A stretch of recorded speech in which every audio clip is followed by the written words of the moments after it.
तो चलिए आज बात करते हैं मैथ्स के एक बहुत ही इंटरेस्टिंग और हाँ एग्जाम के लिए सुपर इम्पॉर्टेंट चैप्टर की वृत्तों से संबंधित क्षेत्रफल। चलिए इसे मिलकर एकदम आसान बनाते हैं। ये जो नंबर दिख रहा है ना, ये सिर्फ एक नंबर नहीं है, ये एक वादा है।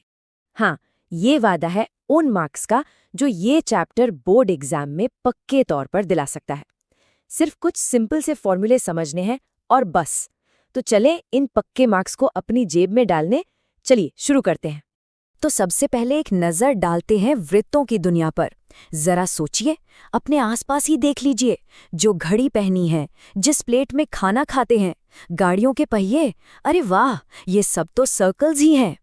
तो फिर मैथ्स की भाषा में सर्कल यानी वृत्त होता क्या है? देखो, ये बस बहुत सारे पॉइंट्स का एक कलेक्शन है जो एक फिक्स्ड पॉइंट, जिसे हम केंद्र या सेंटर कहते हैं, उससे बराबर दूरी पर होते हैं। और ये जो बराबर दूरी है ना, उसे कहते हैं रेडियस यानी त्रिज्या। और रेडियस का डबल वो हो गया डायामीटर यानी व्यास। सिंपल है ना? अच्छा, अब आते हैं उस चीज पर जो सबको कंफ्यूज करती है, पाई। मतलब कब 22/7 यूज करें और कब 3.14। देखो, इसका एक बहुत ही सिंपल सा रूल है।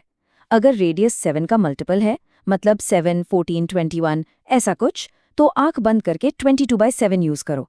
कैलकुलेशन एकदम मक्खन हो जाएगी। और बाकी किसी भी केस में 3.14 बेस्ट फ्रेंड है। ठीक है, तो इस चैप्टर पर जीत हासिल करने के लिए हमें चाहिए कुछ पावरफुल टूल्स। और वो टूल्स क्या हैं? इसके फॉर्मूले। तो चलिए अपना मैथ्स वाला टूल किट निकालते हैं और उसे इन जरूरी औजारों से भरते हैं। हमारे टूलकिट के दो मेन हीरो हैं, एरिया और सर्कमफ्रेंस। एरिया मतलब क्षेत्रफल। यह है सर्कल के अंदर की पूरी जगह। इसका फॉर्मूला है पाई आर स्क्वायर। और सर्कमफ्रेंस यानी परिमाप, वो है इसकी बाउंड्री की लंबाई। उसका फॉर्मूला है 2 पाई आर। इन दोनों में कंफ्यूज नहीं होना है, ठीक है? चलो एक एग्जाम्पल से समझते हैं। मान लो रेडियस है 14 सेंटीमीटर्स, तो एरिया क्या होगा? अब देखो, 14 ये तो 7 से डिवाइड होता है ना, तो हम पाई की जगह क्या लेंगे? बिल्कुल सही, 22/7।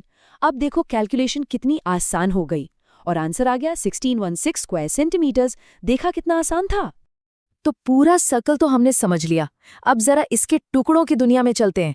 सोचो, जैसे पिज्जा के स्लाइस। सर्कल के दो सबसे कॉमन हिस्से हैं, सेमी सर्कल और क्वाड्रेंट। देखो, नाम से ही पता चल रहा है। सेमी सर्कल यानी अर्धवृत्त, मतलब आधा सर्कल, तो एरिया भी हो गया आधा यानी हाफ पाई आर स्क्वायर। और क्वाड्रेंट यानी चतुर्थांश, मतलब 1/4 सर्कल, तो इसका एरिया हो गया 1/4 पाई आर स्क्वायर। लॉजिकल है? अब आता है एक और मजेदार टुकड़ा, सेक्टर यानी क्षेत्रखंड।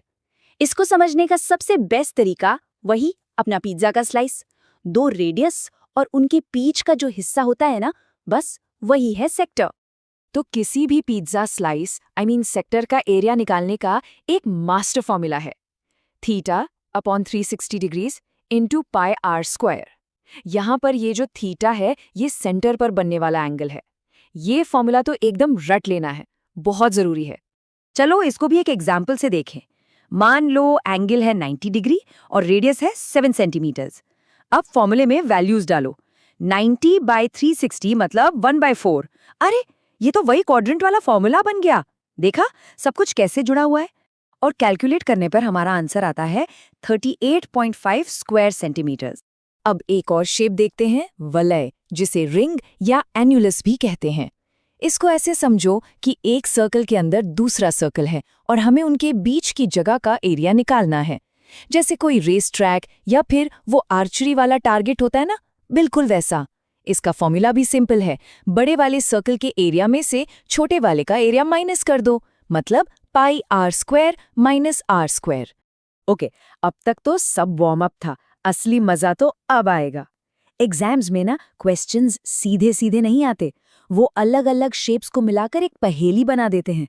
तो चलो सीखते हैं इन पहेलियों को सॉल्व कैसे करना है। एग्जाम में कुछ ऐसे कॉम्बिनेशंस मिल सकते हैं, जैसे एक रेक्टेंगल के ऊपर सेमी सर्कल चिपका दिया, या स्क्वायर के अंदर से एक सर्कल काट लिया, या फिर एक सेक्टर के साथ एक ट्रायंगल जोड़ दिया। देखने में ये थोड़े डरावने लग सकते हैं, पर ट्रस्ट मी, ये बहुत आसान होते हैं। इन क्वेश्चंस को सॉल्व करने का एक 3 स्टेप सीक्रेट प्लान है। स्टेप 1, पूरी शेप को देखो और उसे जाने पहचाने टुकड़ों में तोड़ो। स्टेप 2, अब सोचो कि एरियाज को जोड़ना है या घटाना है। एंड स्टेप 3, बस कैलकुलेशन कर डालो। डन। ठीक है, फॉर्मूले हो गए, कॉन्सेप्ट्स हो गए, अब बारी है कुछ सीक्रेट टिप्स की। ये वो बातें हैं जो एग्जाम में फुल मार्क्स लाने में मदद करेंगी। इस चैप्टर से पूरे नंबर चाहिए तो बस इन 5 तरह के क्वेश्चंस की प्रैक्टिस अच्छे से कर लेना। Area of a circle, area of a sector, length of an arc, area of a ring, और हाँ, वो कंबाइंड फिगर्स वाले सवाल। और हाँ, कुछ छोटी छोटी गलतियों से बचना बहुत जरूरी है। पाई की वैल्यू सही चुनना, रेडियस और डायामीटर में कंफ्यूज मत होना, आंसर से पहले फॉर्मूला जरूर लिखना, और सबसे इंपॉर्टेंट, यूनिट लिखना कभी मत भूलना, मतलब सेंटीमीटर स्क्वायर या मीटर स्क्वायर, नहीं तो आते जाते मार्क्स कट जाएंगे। बस एक बात याद रखना, सक्सेस एक दिन में नहीं मिलती, वो रोज थोड़ी थोड़ी एफर्ट करने से मिलती है। तो बस प्रैक्टिस करते रहो और देखना, इस चैप्टर में फुल मार्क्स पक्के हैं। तो अब जब मैथ्स वाला टूल किट एकदम रेडी है, तो एक मजेदार सवाल। आज सबसे पहले अपने आसपास की किस गोल चीज का एरिया निकाला जाएगा? अपनी घड़ी का, प्लेट का, या फिर पिज्जा के स्लाइस का? सोचना जरूर।